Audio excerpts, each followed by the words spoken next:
What about time speeding up? Well, let me answer in the form of a question. Which lasts longer, 1,000,000 years in which nothing happens, or 10 seconds with 50,000 events crammed into it?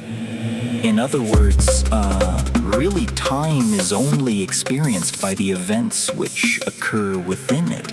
And I maintain that the early universe had very little going on, and consequently, time moved very, very slowly. The character of time as we approach the present is that there are more and more physical domains and energetic domains in which change can occur. For example, the early universe was a pure plasma, a pure swarm of unassociated electrons. You didn't even have atomic systems, let alone chemistry, molecular chemistry, life, complex speciated life, and dynamically balanced planetary ecosystems. Each one of those more complex phenomena crystallized out or emerged, if you will, from the previous systems that had come into existence. So when I say time is speeding up, what I mean really is that more and more is happening. More and more is happening. And if you ask the question, well, what would be the ultimate state of connectivity or of happening? It's when all points are connected to all other points. Somehow this concept of connectivity is intimately linked to the concept of complexity. And so really what I'm saying is that the universe is getting its act together. It's connecting the dots. It's bringing everything into correlation with everything else. And somehow it does this through the production of consciousness. Consciousness is this integrative function in biology which takes data which may appear profoundly unrelated and in fact brings it into some kind of a congruent relationship. We say an organism coordinates a point of view.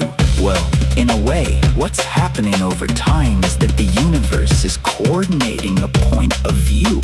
And as it does this, it becomes somehow more aware, more self-conscious, more being-like, and less thing-like. And as I said, this process is not proceeding at a steady pace. It's proceeding faster and faster. More connectivity occurs now in a calendar year than occurred in 1,000,000 years, 1,000,000,000 years ago.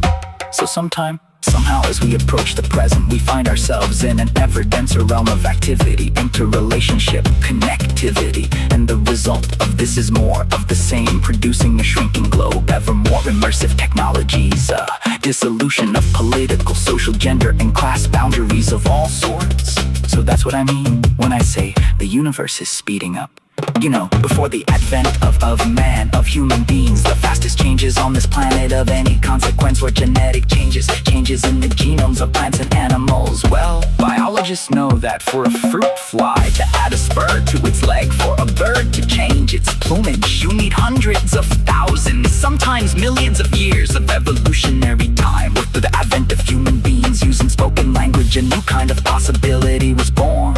It's called epigenetic change. In other words, change which is not about genes, but which is about languages, customs, behaviors of human beings. Epigenetic change reaches its dramatic culmination in speech, writing, and communication of all sorts. And so the carriers of epigenetic change, the human beings, are automatically then the carriers of accelerated novelty. And so when you look at, say, evolution on a coral reef and you compare it, let's say, to the evolution of political ideas in modern Europe, obviously modern Europe's rate of change in this domain is thousands of times faster.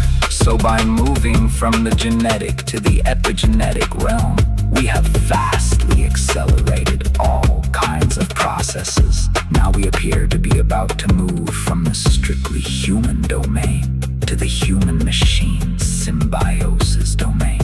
And of course, machines process information, make connections, and do their work at a rate thousands of times faster than any human being can work.